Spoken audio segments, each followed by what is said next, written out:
Olá, sejam bem-vindos ao canal Engenharia de Software com ênfase em ML.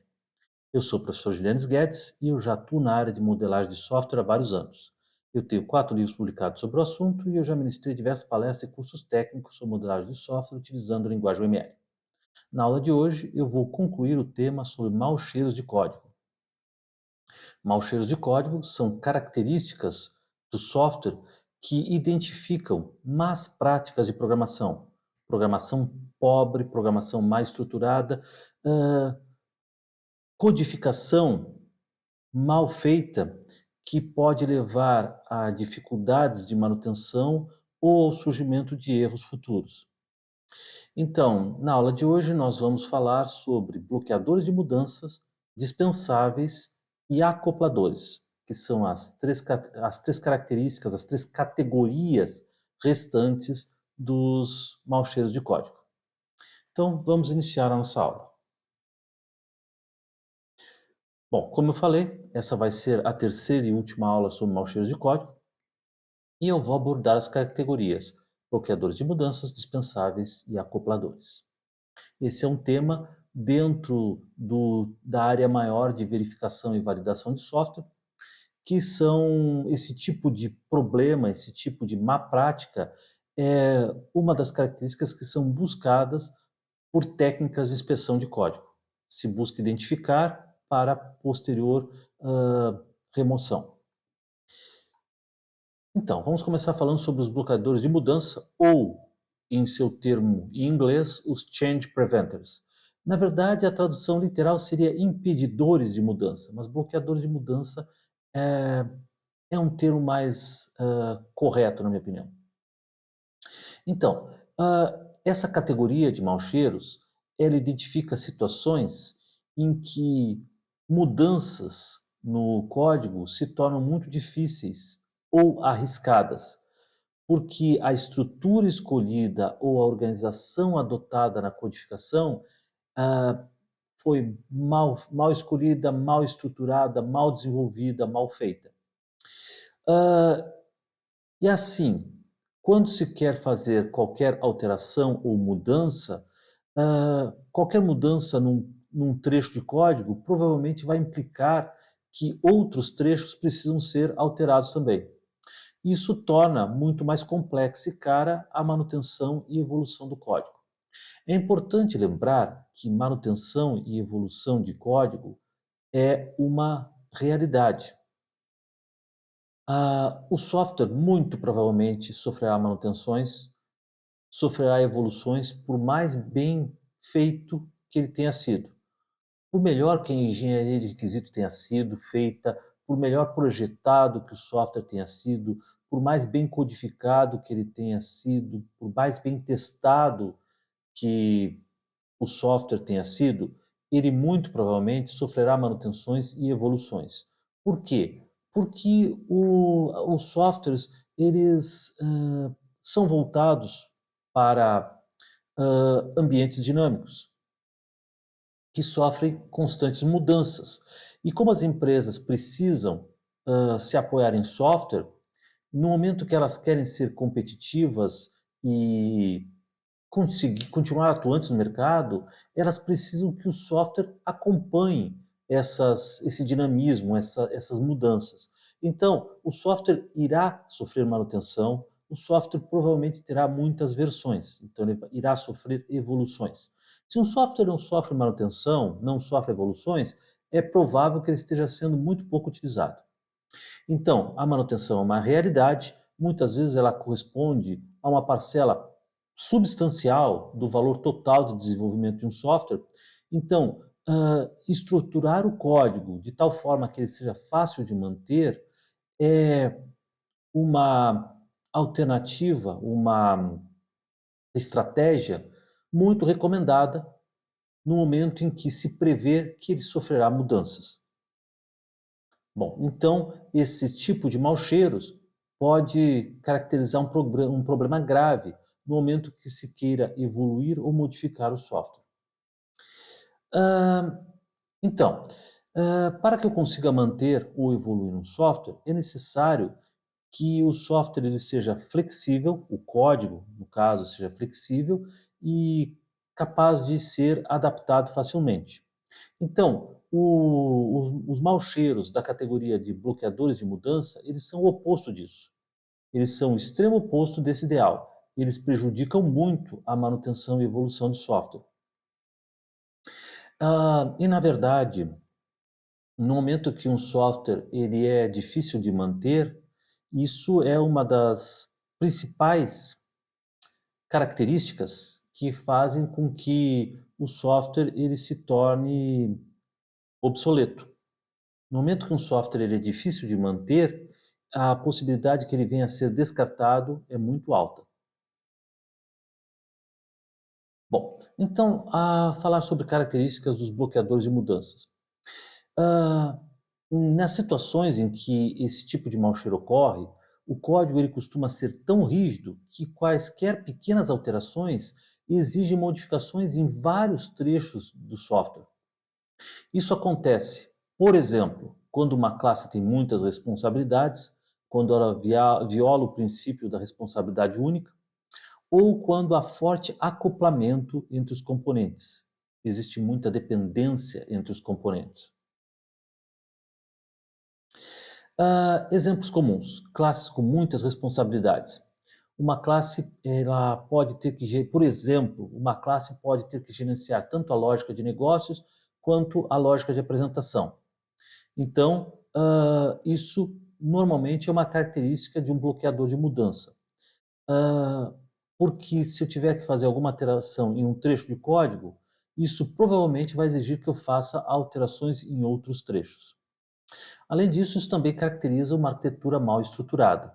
Por exemplo, não foi aplicada uma arquitetura MVC, por exemplo, ou outra arquitetura equivalente que pudesse isolar a lógica de negócios da lógica de apresentação. Então, isso também caracteriza uma programação pobre. Ah, Um outro exemplo de bloqueadores de mudança, que também se insere em outras categorias de maus cheiros, é o código duplicado. Códigos duplicados são uma péssima escolha, uma péssima abordagem. Então, no momento que eu tenho instruções, conjuntos de instruções que se repetem, que foram implementadas em vários lugares do meu código, isso prejudica muito a manutenção consistente do meu código. Por quê? Porque sempre que eu tiver que fazer uma alteração nesse trecho específico, eu vou ter que procurar por todas as ocorrências desse trecho e alterar uma por uma. E se eu esquecer de alterar uma delas, o meu código fica inconsistente. Então, isso é uma dificuldade, é um prejudicial para a manutenção, além do que deixa o meu código maior e mais difícil de entender. Ah, Então, eu vou começar a falar sobre alguns exemplos de bloqueadores de mudança, alguns tipos de maus cheiros que são inseridos, são colocados dentro da categoria de bloqueadores de mudança. Um deles é o mau cheiro de mudança divergente, ou divergent change. Ele ocorre em situações em que ah, uma única classe, quando for precisar ser alterada, ela pode ser alterada por muitas razões diferentes. Então, muitas vezes, ah, quando for necessário fazer manutenção nessa classe, é preciso fazer diversas mudanças naquela mesma classe. Isso provavelmente destaca, identifica, indica que a classe em questão ela está cobrindo, ela está suportando muitas responsabilidades diferentes, o que viola o princípio da responsabilidade única.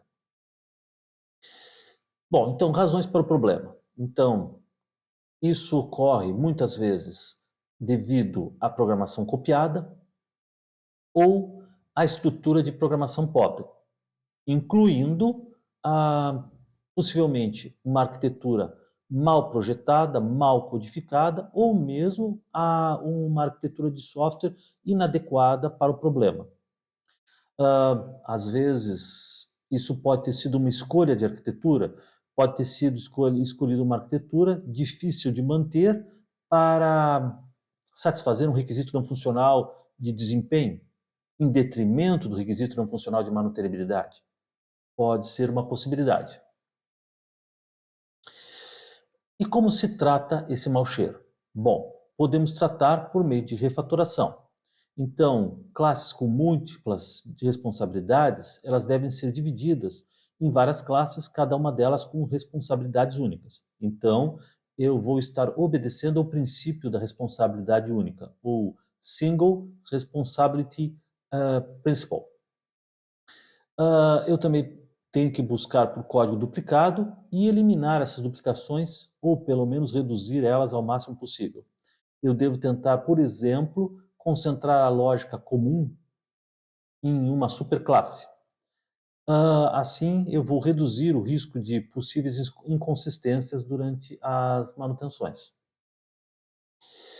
Uma outra forma de tratar esse problema é por meio da aplicação de padrões de projeto, como, por exemplo, o Strategy, o Decorator ou o Observer, que eles ajudam a desacoplar comportamentos. Isso permite alterar partes do software sem que seja necessário afetar ou alterar outras partes. Então, isso evita efeitos colaterais de manutenção também. Ou seja, que ah, ao dar uma manutenção, outra parte do software que estava funcionando passa a apresentar erros. E existe o terceiro tratamento, que é mais radical, tá? Que deve ser evitado, mas em último caso, às vezes é necessário, que é a escolha de arquiteturas mais flexíveis a manutenções ou evoluções. Então, seria substituir a arquitetura do código. Só que isso é muito caro e bastante trabalhoso, bastante difícil, porque muito do código vai ter que ser reescrito. Então, essa é uma alternativa que só pode ser escolhida em último caso. Na verdade, a escolha da arquitetura, ela precisa ser feita de maneira muito séria, muito criteriosa, antes da codificação ser iniciada. Isso deve ser feito durante a fase de projeto arquitetural, antes de se codificar qualquer coisa, porque a mudança na arquitetura pode causar grandes prejuízos no projeto, porque eu preciso reestruturar muito do meu código. Bom, vamos continuar. E qual é a recompensa por corrigir esse mau cheiro? A, a organização do código melhora, a duplicação de código ela é eliminada, a manutenção e evolução se tornam mais fáceis, e há um menor risco de manutenções causar efeitos colaterais, ou seja, como eu falei anteriormente, quando eu faço uma manutenção num módulo, num componente, numa classe, outros módulos, componentes ou classes deixam de funcionar. E isso é possível, evitar esse tipo de efeito colateral é possível após a correção desse mau cheiro, porque passa a haver menos dependências entre os componentes do software. Vou falar um pouquinho sobre um outro mau cheiro de código, que é o chamado cirurgia da espingarda, ou shotgun surgery. Ela ocorre em situações que, quando é necessário fazer uma pequena mudança em um requisito, isso vai acarretar muitas mudanças em vários outros locais do código. Então, sempre que eu precisar fazer alguma manutenção, eu vou precisar fazer pequenas mudanças em várias classes diferentes ou em vários trechos do código diferentes. E, novamente, esse tipo de mau cheiro ele torna a manutenção complexa e também propensa a erros e a efeitos colaterais. Razões para. Então, uma única responsabilidade ela foi dividida entre um grande número de classes. Qual é o tratamento? Eu devo pegar essa responsabilidade e mover esse comportamento, transferindo métodos, campos, para uma classe única, possivelmente unindo mais de um método. E se não houver uma classe adequada para isso, então é necessário criar uma classe nova. Vejam bem, o princípio da responsabilidade única não vai ser sacrificado aqui, porque se trata de uma única responsabilidade dividida entre várias classes, o que não deveria ter acontecido. Qual a recompensa? Melhor organização do código, menor duplicação de código, maior facilidade de manutenção. Vamos falar sobre um outro bloqueador de mudança. É o bloqueador hierarquias paralelas de herança, ou Parallel Inheritance Hierarchies. Então, esse mau cheiro, ele se caracteriza por cenários, situações em que, quando se faz uma alteração em uma classe, é necessário fazer alterações em uma hierarquia de classe paralela. Isso resulta em código altamente acoplado e às vezes duplicado. Quais são os sinais e sintomas desse mau cheiro? Sempre que se cria uma subclasse para uma classe, eu preciso criar outra subclasse correspondente em outra hierarquia relacionada. Razões para o problema. Quando a hierarquia de classes permanecia pequena, ela não causava, esse problema não era grave, não eram causados graves problemas. Era possível conviver com isso. Mas à medida que novas classes elas vão sendo adicionadas, a interdependência entre as hierarquias faz com que as alterações sejam cada vez mais difíceis e complexas, mais difíceis de gerenciar e cada vez mais complexas de realizar. Qual é o tratamento? Quando existem duas hierarquias de herança paralelas e elas possuem funcionalidades ou atributos semelhantes, então deve-se integrar essas funcionalidades de tal forma que não seja necessário manter duas hierarquias separadas. Por exemplo, pode-se mover a lógica comum dessas hierarquias para uma hierarquia ou classe centralizada. Então, vai se eliminar a necessidade de duas hierarquias separadas. Qual a recompensa? Se reduz a duplicação de código, se melhora a organização do código e se produz um código mais coeso e fácil de manter e evoluir. Vamos falar sobre dispensáveis. Dispensáveis são trechos de código, classes, métodos, algoritmos, rotinas e até mesmo comentários que, na verdade, eles são desnecessários, não acrescentam mais nada nesse momento, são inúteis, e se forem retirados, isso irá tornar o código mais limpo, mais fácil de compreender, mais eficiente. Vamos falar um pouquinho sobre os dispensáveis. Então, nós temos o mau cheiro de comentários excessivos. Comentários são importantes, quando eles ajudam a esclarecer o funcionamento de um método de uma classe. Embora há quem diga que se um método precisa ser explicado, isso possa ser também um mau cheiro. Eu acho isso um pouco de exagero. Mas eu considero que comentários são úteis, desde que não sejam feitos em excesso, de uma quantidade excessiva. Então, quando um método ou uma classe ela contém muitos comentários explicativos, em muitas situações esses comentários eles são desnecessários, ou são exagerados, ou até mesmo eles são contraproducentes, uma vez que o programador ele tem que perder muito tempo tentando entender os comentários. Na verdade, eles dão mais trabalho do que ajudariam. Então, nessas situações, esses comentários eles precisam ser eliminados ou pelo menos resumidos. Então, se mantém apenas o que realmente agrega compreensão ao código, somente os comentários úteis. Um outro dispensável, que na verdade, como vocês já viram, né, assim, em outras aulas, pode se inserir também em outras categorias de mau cheiro, é quando há código duplicado ou código muito semelhante. Então, quando dois ou mais trechos de código eles estão duplicados ou eles são muito semelhantes, então é recomendável que se una esses trechos repetidos ou muito semelhantes em uma única ocorrência, em um método, por exemplo, e que se faça referência a esse método, a essa ocorrência sempre que for necessário. Isso vai reduzir a duplicação e vai facilitar a manutenção do código. Um outro dispensável é a classe preguiçosa. É uma classe que faz muito pouco ou quase nada, que ela tem muitas poucas responsabilidades. Ah, qual é o problema desse mau cheiro?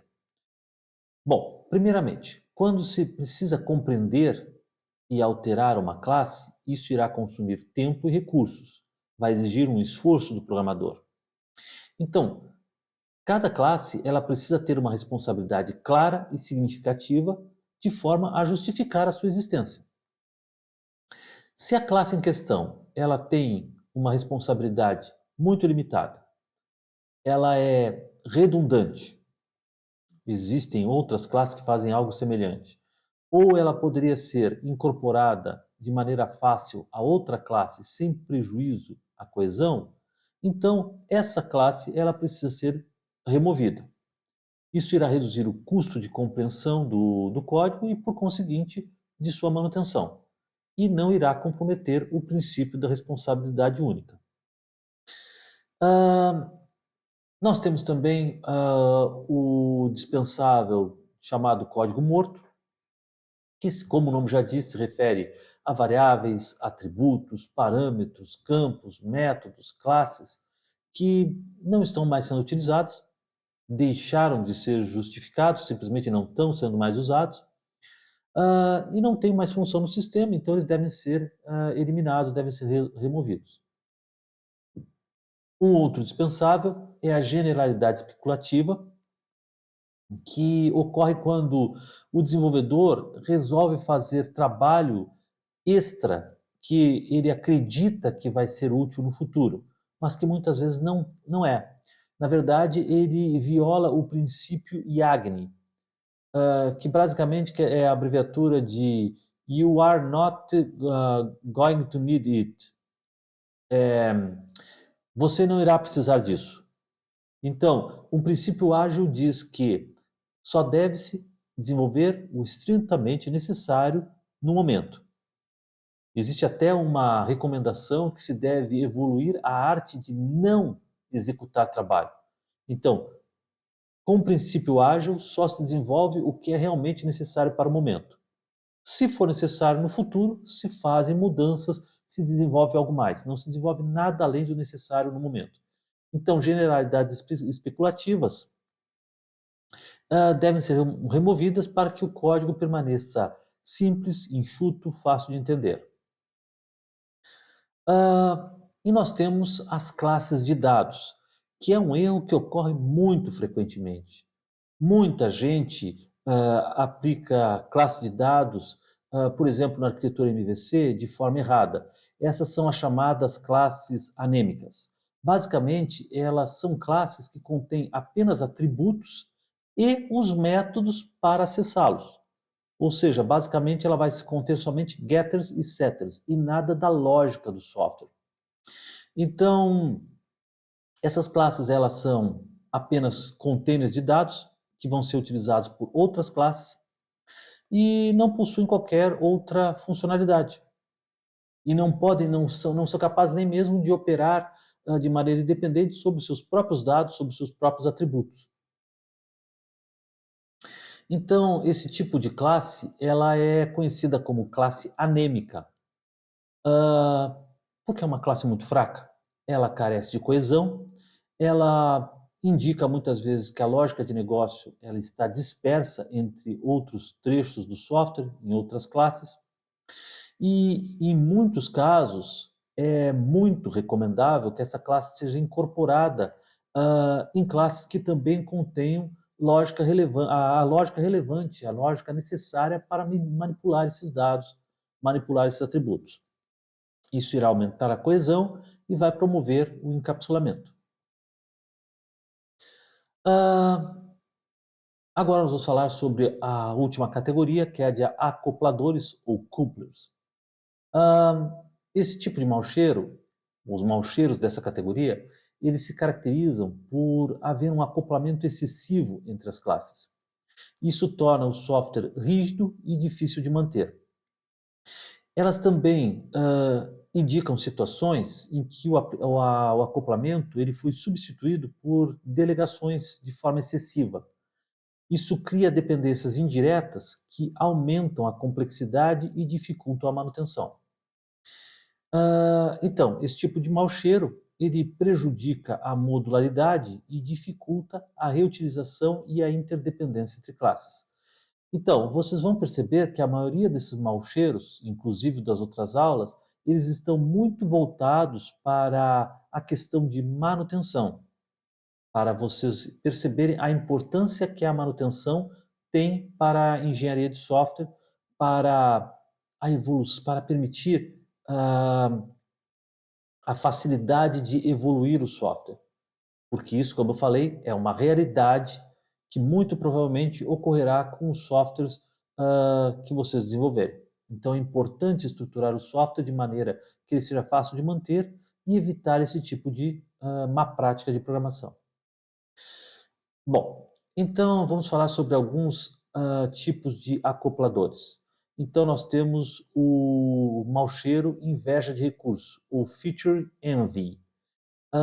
Ele ocorre quando um método ele demonstra inveja dos recursos de outro. Isso ocorre quando ele acessa dados de outros objetos mais do que os dados da sua própria classe. E isso muitas vezes pode indicar que o método em questão, na verdade, ele deva pertencer a outra classe. Um outro acoplador é o de intimidade inapropriada. Ele ocorre quando uma classe ela acessa diretamente métodos ou campos internos de outra classe, o que é um erro grave. Isso infringe o princípio de encapsulamento. Então, esse tipo de acoplamento excessivo, ele torna o código menos modular e muito mais difícil de manter. E nós temos também o acoplador chamado cadeias de mensagens, que ele ocorre quando um objeto ele faz uma série de chamadas encadeadas em uma sequência de outros objetos. Por exemplo, a.getb.getc.getd. Nessa situação, o objeto A ele vai chamar o método getB para acessar B, que irá chamar o método getC para acessar C, que por sua vez irá chamar o método getD para acessar D e assim sucessivamente. Então, isso cria um acoplamento excessivo. Por quê? Porque A precisa conhecer a estrutura interna de B, de C e de D. Isso irá dificultar a manutenção e a compreensão do código.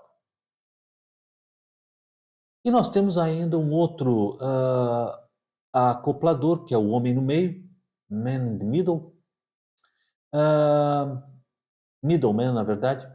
Esse problema ele ocorre quando uma classe ela serve somente como intermediária, ela tem pouca ou nada ou nenhuma responsabilidade. Praticamente todas as responsabilidades elas são delegadas para outra classe. Então, no momento que essa classe intermediária ela realiza pouca ou nenhum comportamento próprio, então ela se torna e se torna redundante. Então isso caracteriza que ela precisa ser excluída, ela precisa ser removida.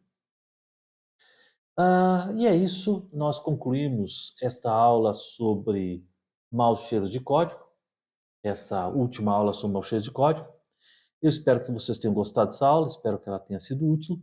Se vocês gostaram dessa aula, eu peço que vocês curtam o vídeo, compartilhem com quem possa ter interesse e nós nos vemos nas próximas aulas. Obrigado pela atenção.